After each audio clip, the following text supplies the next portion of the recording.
Alors avec la paix, donc sous la bateau qui risque d'être en retard, nous essayons la procuration à Denis Sago. Karima Baziz. Présente. Ami Belagoun. Présent. Linda Bentifrawin. Présente. Sébastien Roger excusé donne procuration à Manuela de Araujo. Guillaume Charlemagne. Présent. Bruno Courtois. Présent. Manuela de Araujo. Présente. Patrick Duboc est excusé. Procuration à Prijo Tiercy. Julien Dugueul. Présent. Salomé Duval. Présente. Alain Evenot. Présent. Bernadette Coël. Présente. Sébastien Garçon. Présent. Hélène Cafid excusée. Procuration à Linda Bentifrawin. Cécilia Cotan. Taner Cotan. Présent. Pascal Lemoyle. Présente. Laurence Lefebvre. Présent. Julie Lesage présente. Hélène Pelly. Présente. Fabrice Raoul. Présent. Marion Minodet est excusée. Pouvoir à Sébastien Garçon. Denis Sago. Présent. Julien Salé. Présent. Cathy Septi. Présent. Cédric Stoclet. Présent. Prijo Tiercy. Présent. Et Patrick Véchambre. Merci. Alors donc ce soir, Cécilia Cotan est désignée comme secrétaire de séance. Merci Cécilia.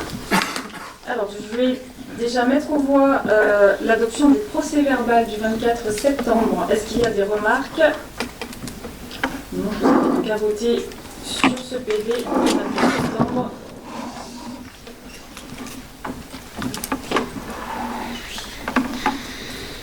Alors 29 votes pour, c'est donc adopté. Je vous remercie. Alors l'adoption de l'ordre du jour de la présente réunion. Alors il faut ajouter une délibération si vous en êtes d'accord. Vous avez une délibération sur table. J'y reviendrai tout à l'heure. Donc il vous sera proposé tout à l'heure de verser une aide pour Mayotte. Donc c'est donc ajouté sur table à l'ordre du jour.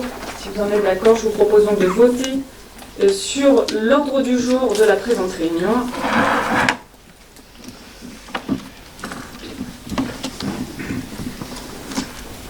29 votes pour, c'est donc adopté, je vous en remercie. Alors nous passons aux remerciements et nous en avons justement, nous avons reçu des remerciements du directeur du Centre de crise et de soutien, le CDCS, du ministère de l'Europe et des Affaires étrangères pour notre contribution à la réponse humanitaire de la France en Ukraine.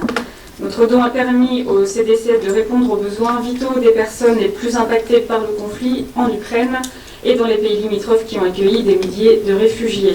Sur les 183 millions d'euros qu'a consacré la France à l'aide humanitaire à l'Ukraine à ce jour, 11,6 millions proviennent du FASECO, donc le Fonds d'action extérieure des collectivités territoriales, et du Fonds de concours des entreprises.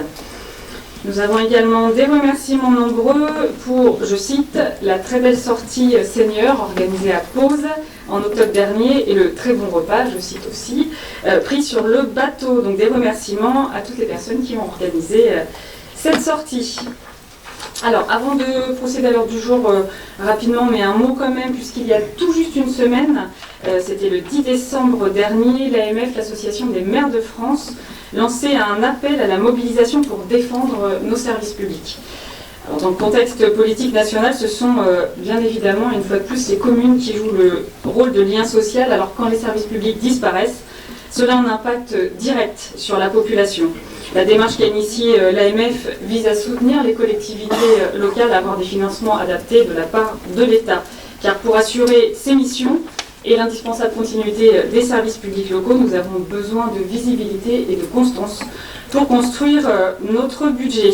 Alors à Grand Couronne, nous avons déjà communiqué sur ce sujet, mais ce soir, je veux redire mon attachement aux services publics, aux services de proximité notamment, c'est-à-dire ceux que nous mettons en place pour nos habitants, les écoles, les accueils de loisirs, les structures sportives, l'accompagnement à l'emploi et à l'insertion, l'épicerie sociale, l'état civil, l'offre culturelle, la bibliothèque, la ludothèque, la police municipale, la gestion des espaces verts, la propreté, les actions santé, le logement social, le transport scolaire, la médiation sociale, le soutien au développement économique, et je m'arrête là, mais je pourrais continuer encore longtemps. Ce soir, donc vous l'avez compris, je veux insister sur un message général sur les services publics, car il ne peut pas y avoir de services publics sans les moyens adéquats, financiers et humains. Et on ne peut pas piétiner le statut des fonctionnaires, en faire une variable d'ajustement, avec notamment la question de leur rémunération et la question du point d'indice, les pointer du doigt en laissant supposer qu'ils ne font rien. Oser aller sur ces arguments complètement dépassés, sans tenir compte du fait que ce sont des femmes et des hommes de la vie active, des femmes et des hommes intéressés à rendre service, concernés par l'intérêt général, ce principe qui anime les agents publics dans l'exercice de leur mission. Après la réforme des retraites, c'est donc aux fonctionnaires que l'État veut s'en prendre, en opposant notamment les fonctionnaires aux salariés du secteur privé.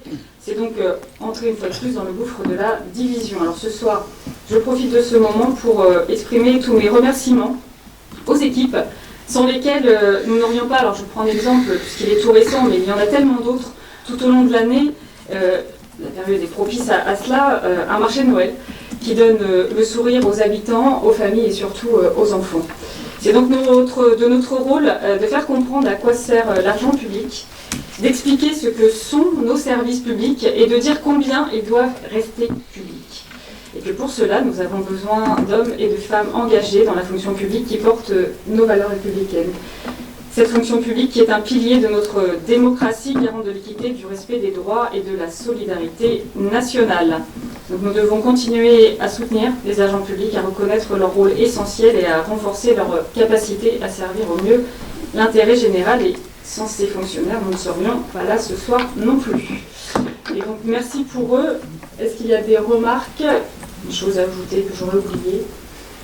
Sinon je vous propose de passer à l'ordre du jour, avec donc une première délibération. Alors on va passer cette première délibération pour Mayotte, si vous le voulez bien, puisqu'elle fait partie de la direction générale des services. Donc Mayotte qui vit une tragédie, vous le savez tous, exceptionnelle, donc il n'est pas encore possible de mesurer toutes les conséquences. La situation appelle des mesures d'urgence, dont certaines sont déjà mises en œuvre dans des conditions très difficiles. Et donc c'est pour ça, face à cette urgence, et au risque avéré pour les populations, il vous est proposé de se joindre au déploiement de la solidarité nationale pour Mayotte et de verser une aide à la Fondation de France. Voilà mes chers collègues, est-ce qu'il y a des remarques? Alors, oui, Salomé Duval. Nous voterons évidemment favorablement pour cette délibération. 3 jours après le passage dévastateur du cyclone Chido, je ne sais pas comment on dit, la situation sanitaire se dégrade à Mayotte.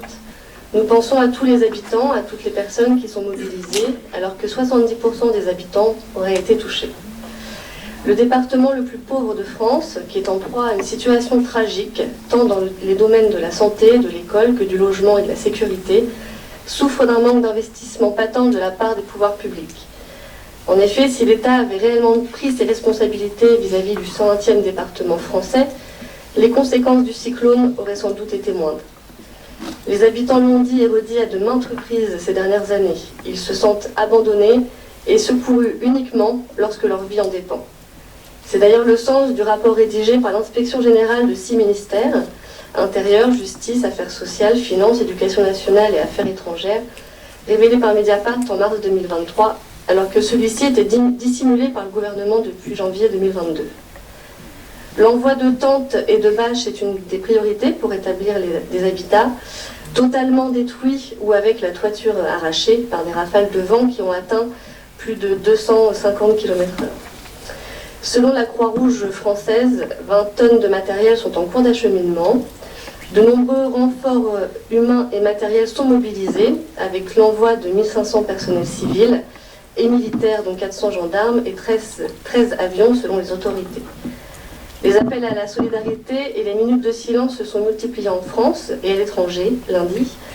Nous nous inscrivons bien sûr en ce sens, et peut-être aurions-nous pu faire également une minute de silence pour rendre hommage aux victimes déjà connues et potentielles. Je vous remercie. Merci. Alors, je vais me tourner vers la technique parce que je crois que la délibération n'est pas inscrite. C'est ça, oui. Ah, c'est ça. Et ben, on va faire un vote à main levée, c'est pas un souci. On déroulera l'heure du jour, il n'y a pas de problème. Donc, est-ce qu'il y a des votes contre? Je ne crois pas avoir compris ça. Des abstentions. Donc, vote à l'unanimité. Je vous remercie sur cette délibération. On va pouvoir dérouler du coup avec un vote classique sur le premier rapport donc, de la Direction générale des services, qui est en fait le deuxième maintenant, donc, sur le rapport de la Chambre régionale des comptes. Puisque la Chambre régionale des comptes a procédé dans le cadre de son programme de travail à l'examen de la gestion de la métropole Rouen-Normandie au cours des exercices 2020 à 2023. C'est un rapport qui est passé en conseil métropolitain et sans reprendre l'intégralité du rapport peut-être et les 8 recommandations qui ont été formulées, on peut relever à travers ce rapport le reflet d'une ambition pour le territoire métropolitain, une ambition conséquente et financée avec plus de 716 millions d'euros de dépenses d'équipement, tout le budget confondu qu'on retrouve à travers ce rapport. Donc, si vous êtes invité à prendre la parole si vous souhaitez sur ce rapport. Et aussi, je me retourne vers la technique, c'est un dont acte sur cette délibération. Voilà. Donc on vote quand même pour prendre acte du débat. Est-ce qu'il y a des remarques sur ce rapport de la Chambre régionale des comptes qui concerne la métropole Rouen-Normandie? Je vais voter. Pas de remarques? Et bien, donc, je vous invite à prendre part qu'il y a bien eu un débat sur cette délibération.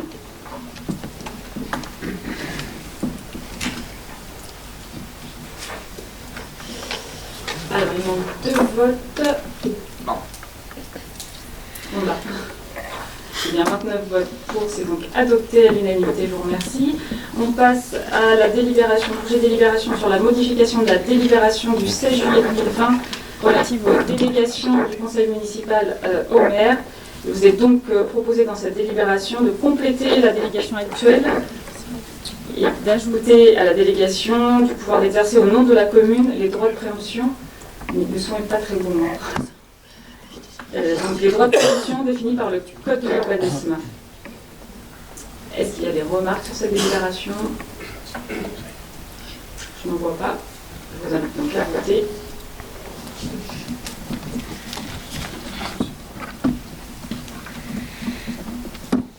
J'ai donc 29 votes pour, c'est donc adopté à l'unanimité, je vous remercie. On passe au pôle solidarité avec Pascal Levoil. Alors, la modification du règlement des aides facultatives du pôle des solidarités. Le CCAS et la ville de Grand Couronne accompagnent des personnes dans une démarche sociale. Lors des différents parcours, ils peuvent être amenés à actionner certains dispositifs financiers pour faciliter la démarche d'insertion. De ces faits, la nécessité de réglementer l'attribution des aides facultatives au pôle des solidarités doit être considérée. L'aide sociale facultative présente un caractère subsidiaire et intervient lorsque les dispositifs de droit commun ou d'aide légale ont été sollicités. Cette aide est toujours associée à une orientation ou un accompagnement. Donc le règlement des aides facultatives définit les principes et les conditions d'accès. Ainsi, il sert aux décisions individuelles qui seront prises en la matière. Il est l'expression de la politique sociale en faveur des personnes en difficulté ou fragilisées. Donc ce règlement est mis à jour pour adapter les tarifs et aides à compter du 1er janvier 2025. Merci Pascal. Est-ce qu'il y a des remarques sur cette délibération? Je vous invite donc à voter.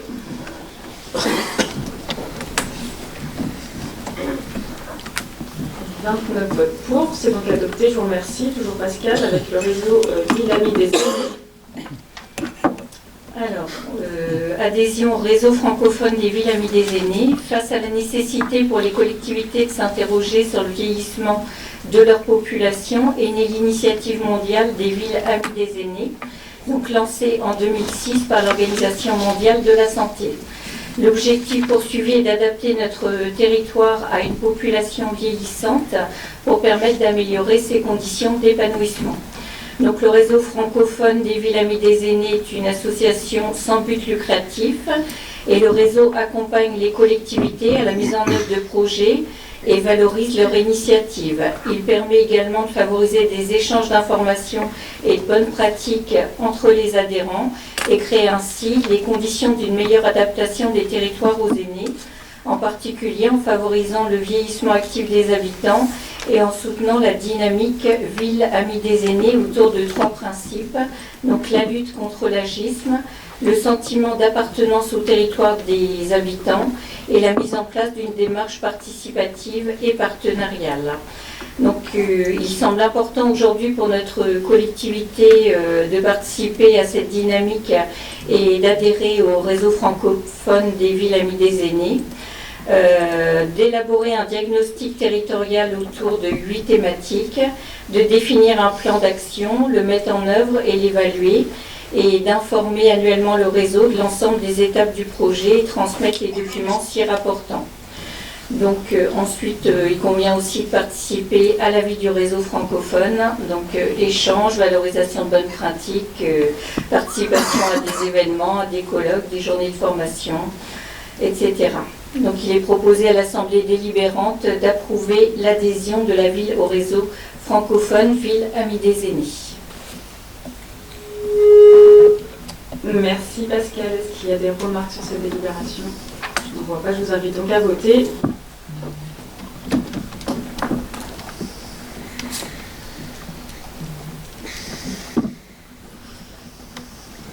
29 votes pour, c'est donc adopté à l'unanimité. Je vous remercie. On passe à la direction des finances avec le règlement budgétaire et financier pour Guillaume Charlemagne. Bonsoir à tous et à toutes. L'article 205 de la loi de finances 2024 généralise le compte financier unique, CFU, au plus tard au titre de l'exercice 2026. La mise en place de ce CFU vise plusieurs objectifs: favoriser la transparence et la visibilité de l'information financière, simplifier les processus administratifs entre l'ordonnateur et le comptable, et aboutir à une confection 100% dématérialisée sur l'ensemble de la chaîne. Le CFU est un document de synthèse regroupant, en les rationalisant, les informations aujourd'hui réparties entre le compte administratif et le compte de gestion. Il se substitue au compte administratif et au compte de gestion, constitue l'arrêté des comptes au sens des articles qui sont cités dans cette délibération. Au vu du passage au vote, il convient donc de modifier certains articles, le 1.4 et le 1.5 et 1.6, et l'article 5.2 sur la faculté de cautionnement des régisseurs, de modifier également certains paragraphes à la marge suite au nouvel organigramme. Ces modifications, vous les avez logiquement en fluorescent dans le document annexe. Il s'agit d'approuver les modifications du règlement budgétaire et financier de la ville de Grand Couronne annexé à cette présente, et d'approuver le passage du compte financier unique à compter de l'exercice 2024. Merci Guillaume. Il y a des remarques sur le CFU. Je vous invite donc à voter.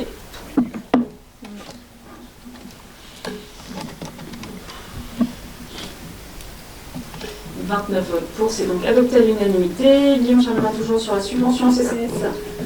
Oui, le Centre communal d'action sociale reçoit de la ville une subvention de fonctionnement annuelle. Cette subvention avait été chiffrée à 1 154 137,19 € afin d'équilibrer son budget primitif. Suite au vote d'une décision modificative numéro 1 sur le budget du CCAS, le solde de la somme qui avait été budgétée en 2024 sera donc versé dans sa totalité. Celui-ci est nécessaire au bon fonctionnement du CCAS. Il s'agit donc de fixer aujourd'hui à 353 475,19 € la solde de subvention, le solde de subvention du CCAS pour 2024 et procéder à son versement. Merci Guillaume. Pas de remarques sur cette délibération, donc je vous invite à voter.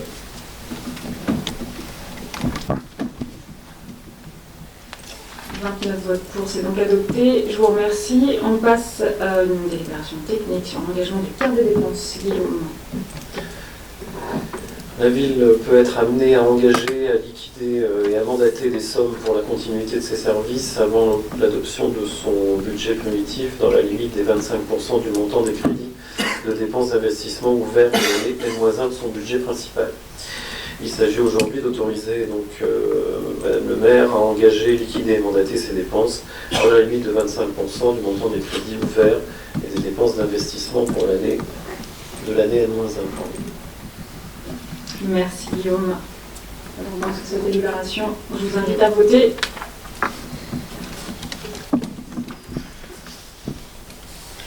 « 29 votes pour, c'est donc adopté à l'unanimité. Je vous remercie. L'appurement de la caisse centrale, Guillaume Charlemagne, toujours. Les créances inférieures à 15 € seront reportées chaque mois afin de dépasser ce seuil et permettre à la collectivité d'émettre un titre de recette en associant plusieurs activités impayées. Aujourd'hui, il s'agit donc d'annuler des factures de 2024 ne pourront faire l'objet de poursuites pour un montant total de 44,82 €. Merci. Pas de remarques sur cette délibération. Je vous invite à voter. «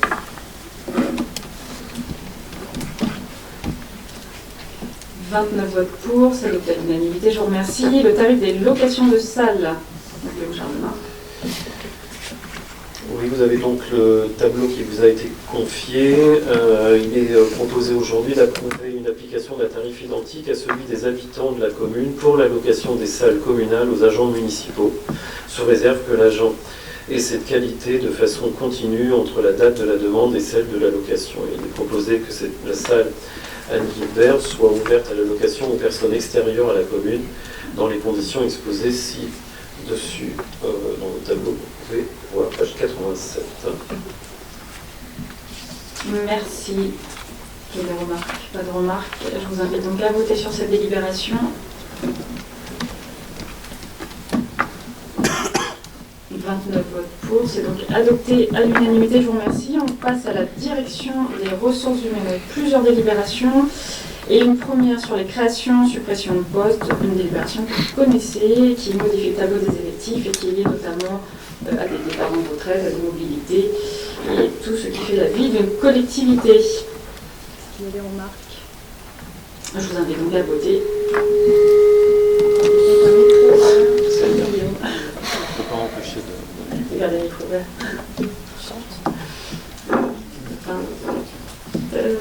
29 votes pour, c'est donc adopté à l'unanimité. Je vous remercie. On passe à la délibération qui met à jour le régime indemnitaire. Donc le régime indemnitaire tenant compte des fonctions de suggestion, de l'expertise et de l'engagement professionnel, ce qu'on appelle le RIFSEP, que vous connaissez aussi bien maintenant.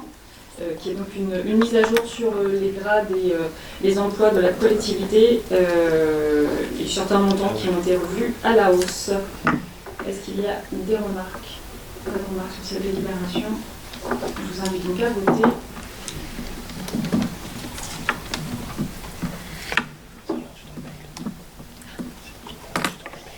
« 29 votes pour, je vous remercie, c'est donc adopté. On passe là aussi à une mise à jour sur indemnité forfaitaire annuelle pour fonctions essentiellement itinérantes, donc pour pouvoir rembourser les agents qui sont amenés à utiliser leur véhicule personnel dans le cas de déplacements professionnels en tenant compte de la fréquence hebdomadaire, notamment moyenne, dans l'année, et le nombre de sites sur lesquels ils sont amenés à se déplacer. Donc, il s'agit aussi d'une mise à jour sur cette délibération. Je vous invite donc à voter. «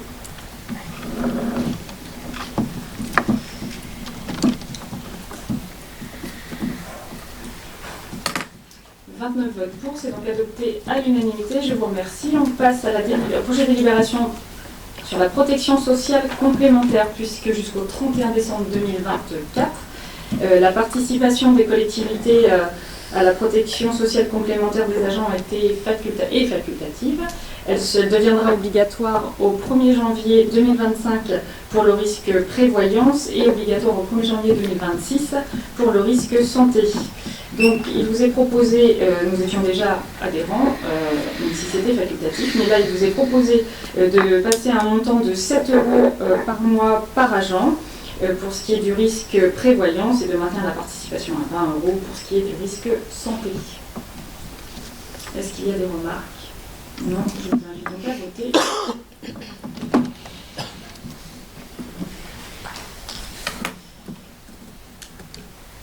Alors il manque un vote, 29 pour, c'est donc adopté à l'unanimité, je vous remercie. Pour le recours au contrat d'apprentissage, puisque pour pouvoir recourir à des contrats d'apprentissage dans la fonction publique, nous avons l'obligation de délibérer. Donc on sait à quel point parfois il peut être difficile pour des jeunes de trouver des employeurs. Donc ce qui vous est proposé à travers cette délibération, on a fléché, alors on est aussi dans l'obligation de flécher des services et des postes dans lesquels les apprentis pourraient être embauchés. Donc là il vous est proposé donc un poste à la crèche Les Bulles et dans le domaine des activités péri- et extrascolaires ce qui fera un nombre de 2 contrats d'apprentissage pour l'année 2025. Est-ce qu'il y a des remarques? Je vous invite donc à voter.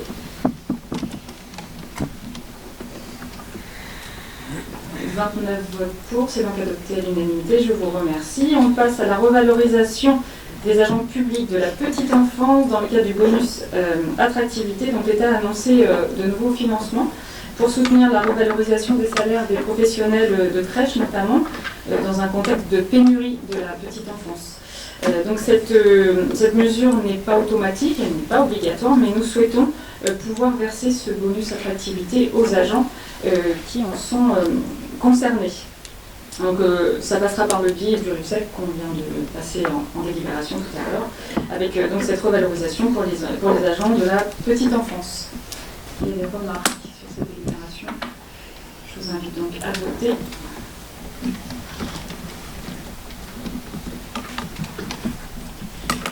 Le 29 votes pour, c'est donc adopté, je vous remercie. Et la dernière délibération pour les ressources humaines. Il vous est proposé de signer une convention de remboursement sur le coût de formation suite à une mutation, puisque quand un fonctionnaire territorial mute dans les 3 années qui suivent sa titularisation, la collectivité d'accueil doit verser une indemnité à la collectivité d'origine, pour ce qui concerne notamment les rémunérations perçues par l'agent et du coût des formations complémentaires qui ont été suivies par l'agent. Donc c'est ce qui vous est proposé dans cette convention.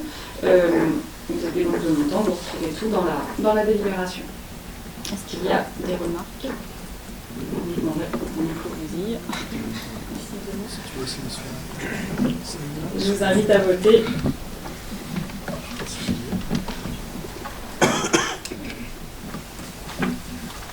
« 29 votes pour, c'est donc adopté, je vous remercie. » On passe donc au pôle vie de la cité avec une première délibération sur le règlement du centre aquatique Eric Génie, que je remercie.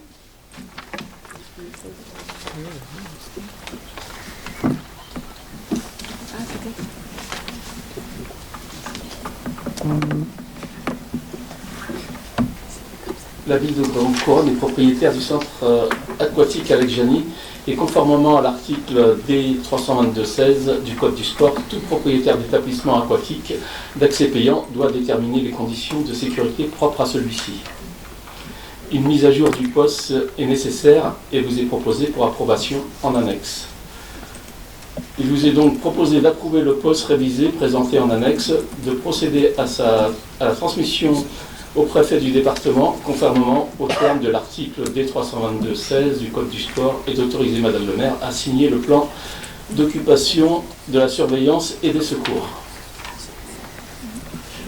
Merci. Alors, toujours, on va aller trop vite. Donc, on peut voter sur cette délibération qui vient de nous présenter. On repassera le règlement intérieur de la salle de remise en forme.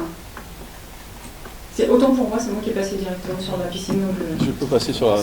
Alors, je vous invite à voter. Peut-être que pour la technique, c'est mieux de voter d'abord sur...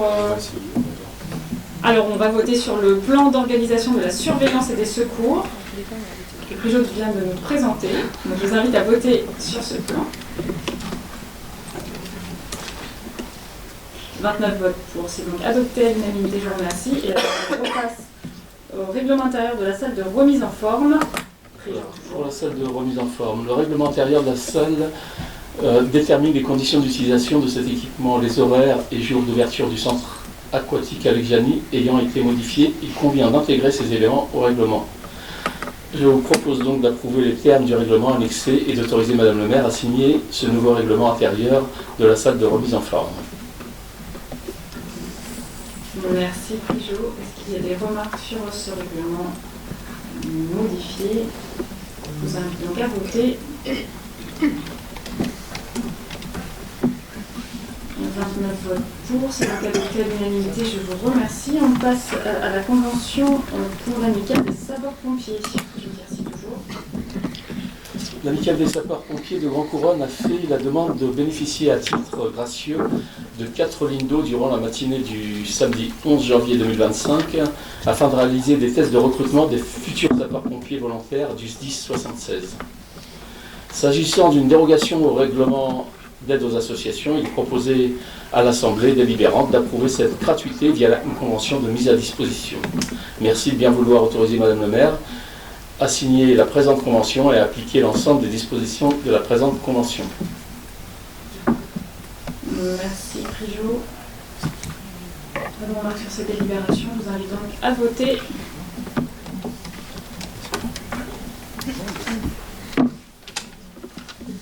« 29 votes pour, c'est donc adopté à l'unanimité, je vous remercie. Donc deux conventions que Hélène Pelly va nous présenter pour les résidences. Hélène.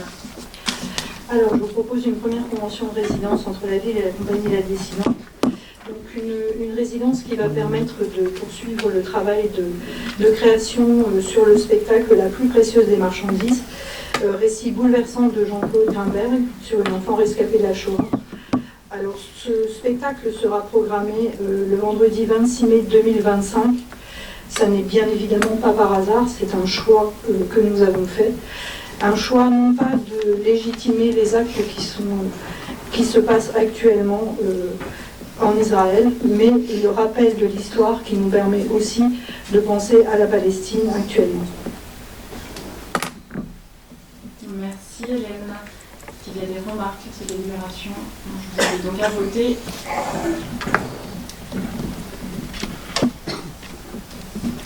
« 29 votes pour, c'est donc adopté à l'unanimité, je vous remercie. On passe à la deuxième convention de résidence. Alors, beaucoup plus festif et plus joyeux, une convention de résidence entre la ville et l'association Les Entêtés, qui va monter une résidence dans le cadre du groupe Les Trams des Balkans. Ça fera l'objet d'ailleurs d'une répétition publique le mardi 15 avril à 19h. Je vous invite à noter ça dans vos agendas. Merci Hélène. Des remarques sur cette délibération? Je vous invite donc à voter.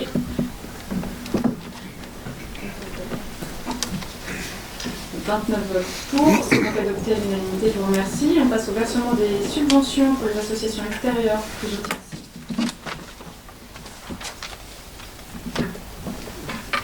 La ville de Grand-Couronne tend à poursuivre son soutien au secteur associatif local de culture, loisirs et d'utilité sociale et d'éducation populaire en faveur des habitants de la commune. La MRF sollicite la commune au titre de la présence d'une élève de Grand-Couronne. Il est également proposé à l'Assemblée délibérante de verser une subvention à la FM Téléthon afin de compléter la somme récoltée lors du cross des écoles. Il vous est donc proposé de voter pour les subventions suivantes: 50 € pour MFR de Tôtes et 430 € pour la FM Téléthon. Merci Prigeot. Est-ce qu'il y a des remarques sur cette délibération? Je vous invite donc à voter.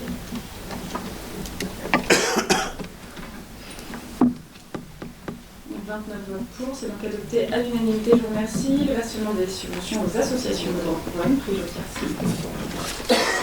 La ville de Grand-Couronne tend à poursuivre son soutien au secteur associatif local en faveur des habitants de la commune. C'est pourquoi il est proposé de voter les subventions suivantes: 6 636 € pour le CAE et 300 € pour les maires veilleuses Couronnasie. Merci Prigeot. Est-ce qu'il y a des remarques sur cette délibération?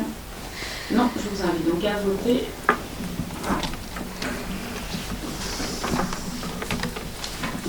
« 29 votes pour, c'est donc adopté à l'unanimité, je vous remercie. Le règlement de la pomme track, Prigeot Tiercy.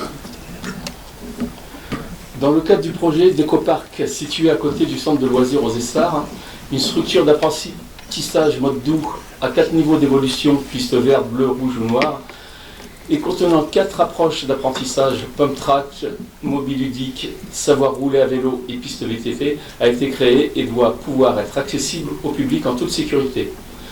Il convient donc de définir les modalités d'accès et d'usage de cette structure. C'est pourquoi il vous est proposé d'approuver le règlement en annexe jointe. Merci Prigeot. Est-ce qu'il y a des remarques sur cette délibération? Je vous invite donc à voter.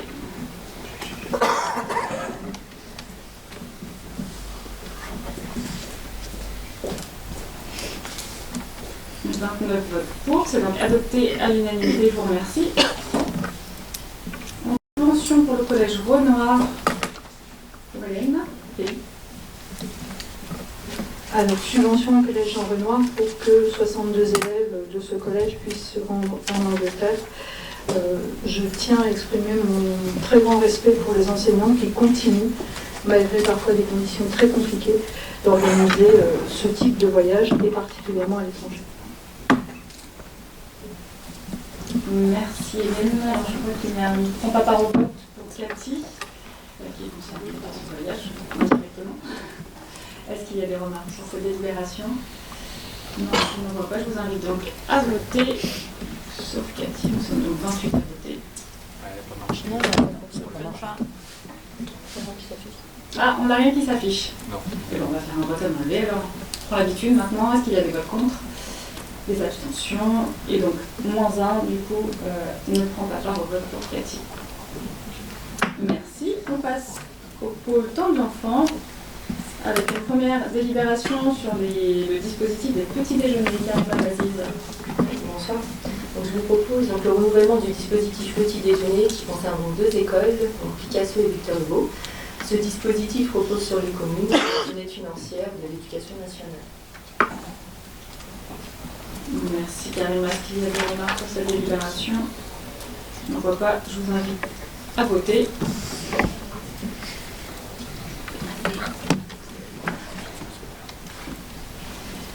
Cela fonctionne. Donc nous avons bien 29 votes pour. C'est donc adopté à l'unanimité. Je vous remercie. On passe aux subventions des projets d'école.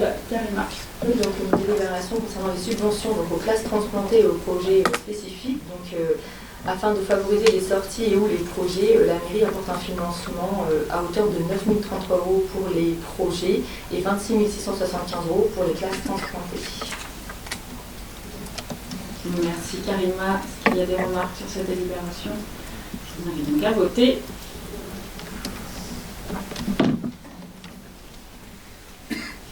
Le 29 votes pour, c'est adopté, je vous en remercie. On passe à l'avenant à la convention avec PSL 76, Karima, toujours. Oui, avant la convention de partenariat entre Profession Sport et Loisirs 76 et Grand Couronne. Donc après 3 années de partenariat avec PSL 76, avec qui nous avons permis d'occuper les locaux du centre de loisirs, en contrepartie de la formation gratuite aux animateurs pour des sessions de BPGEPS. Donc celle-ci est reconduite jusqu'en avril 2025 et c'est important de souligner que ces formations gratuites ont permis une économie de 7 000 €. Merci Karima. Est-ce qu'il y a des remarques sur cette délibération? Je vous invite donc à voter.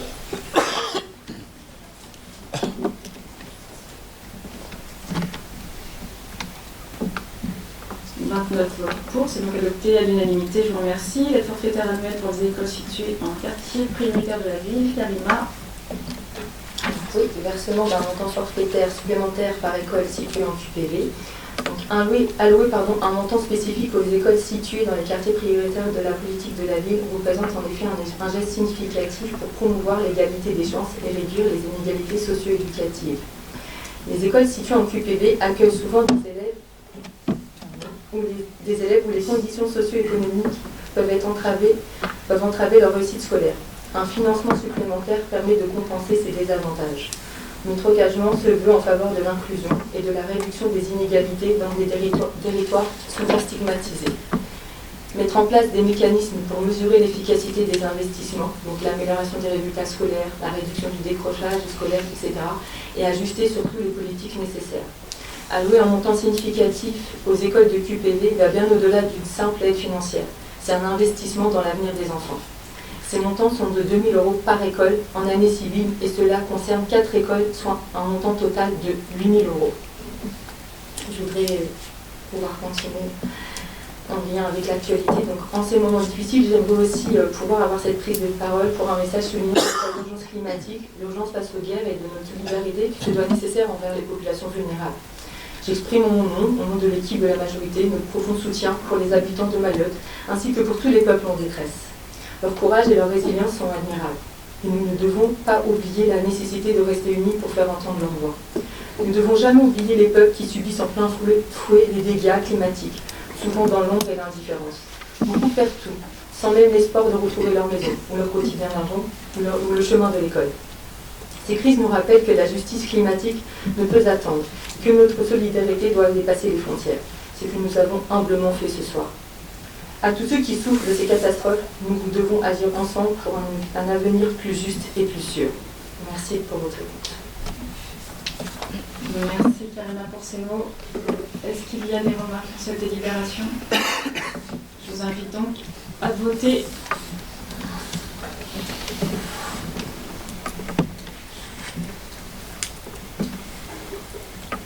Alors, non. Un vote. 29 votes pour, c'est donc adopté à l'unanimité. Je vous remercie.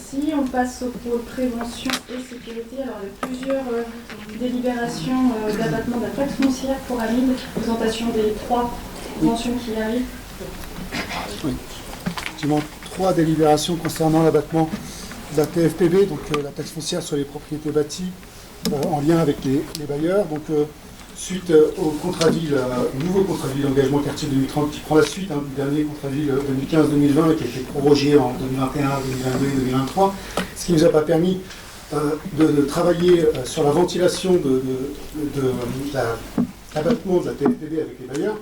Nous avons eu maintenant, avec ce nouveau contrat de ville, la possibilité d'élaborer un cahier des charges avec les services, avec Madame le maire, ce qui nous a permis, de mettre une priorité sur le lien social, sur l'amélioration du cadre de vie, et surtout, comme je le souhaitais depuis le début, de limiter les charges de personnel valorisées sur cette TFPB à 20% maximum.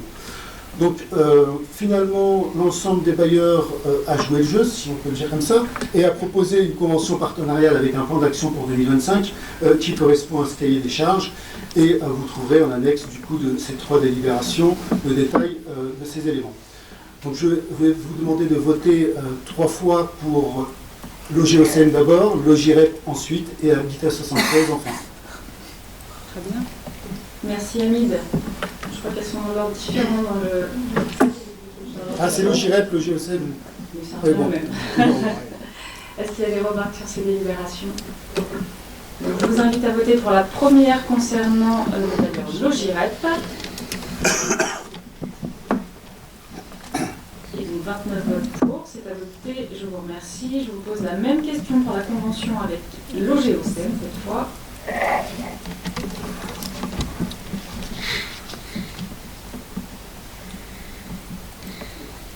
29 votes pour, c'est donc adopté également, je vous remercie. Et la troisième convention, donc cette fois avec Habitat 76.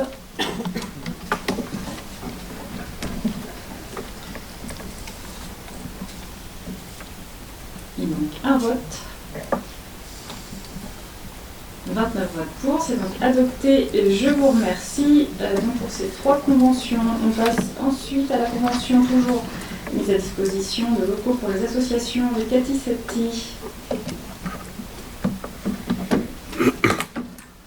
Donc le développement des actions à vocation sociale par le tissu associatif local correspond aux objectifs fixés par le contrat ville 2024-2030 et poursuit l'intérêt général du lien social dans les quartiers prioritaires de la ville. À cet effet, des associations proposent des actions qui nécessitent l'utilisation ponctuelle des lieux municipaux partagés. Afin de permettre la mise en place de ces actions et d'organiser l'utilisation équitable des salles de la collectivité ou la mise à disposition de la collectivité, il est proposé d'approuver une convention type d'usage occasionnel de salles au bénéfice des associations pour des actions favorisant le lien social. Cette mise à disposition sera consentie à titre gratuit dans la limite des disponibilités. Merci Cathy. Est-ce qu'il y a des remarques sur cette délibération?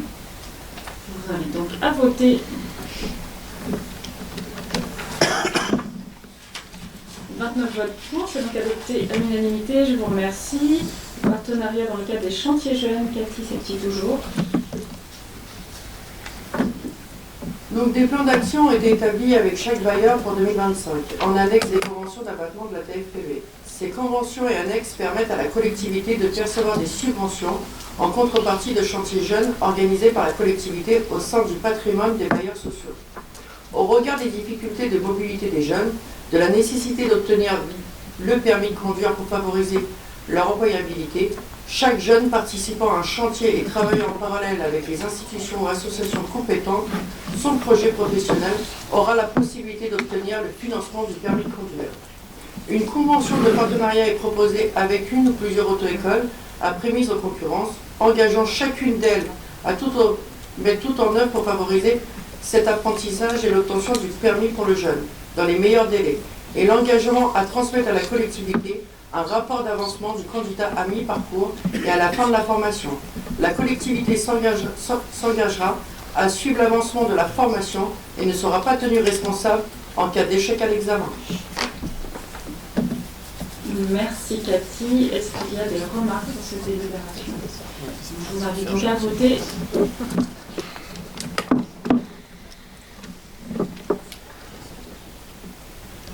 « 29 votes pour, c'est donc adopté à l'unanimité, je vous remercie. On continue avec les mesures de responsabilisation avec les lycées.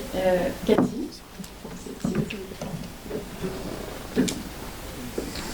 Donc après avoir développé le dispositif sur l'ensemble des établissements du secondaire de la ville, puis au lycée Val-de-Seine, sur lequel une forte proportion de jeunes bons couronnés est scolarisée, il est proposé de poursuivre ce conventionnement auprès du lycée Ferdinand Buisson à Elbeuf-sur-Seine, établissement qui accueille également des jeunes de grande couronne.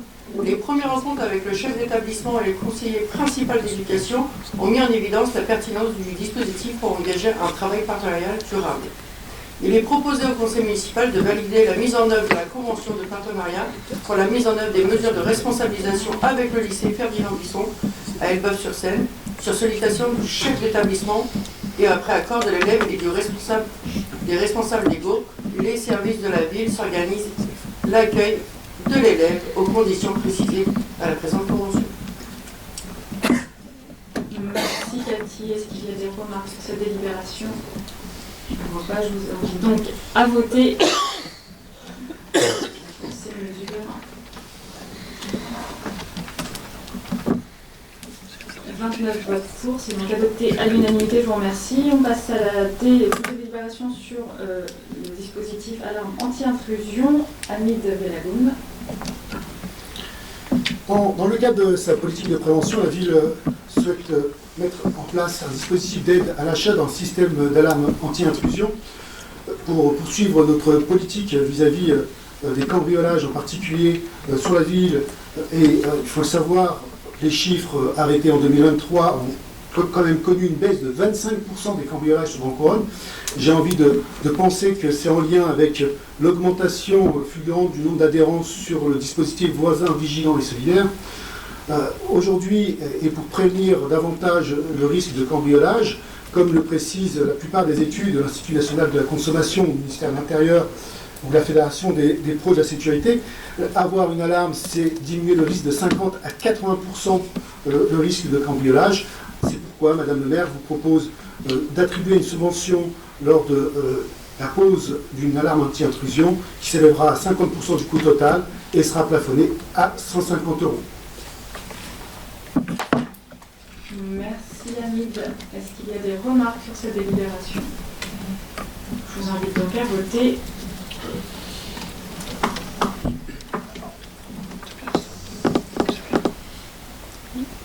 Alors, il manque un vote.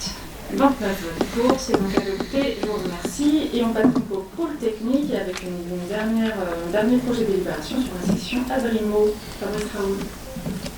Il s'agit. Non, Hamid. ah, c'est bon. Merci Hamid.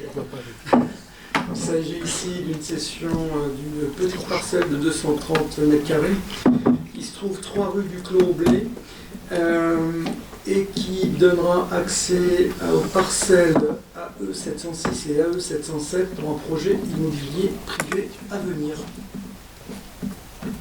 Merci Fabrice. Est-ce qu'il y a des remarques sur cette délibération? Je ne vois pas.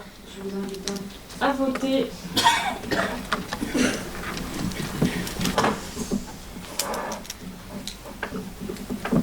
Un vote, 29 votes pour, c'est donc adopté à l'unanimité. Je vous remercie. C'était donc la dernière délibération. Nous avons été efficaces ce soir et je vous remercie. On reste à vous souhaiter de joyeuses fêtes. Bon repos si vous avez la chance de prendre un peu de repos. Et à vous dire à l'année prochaine. Merci.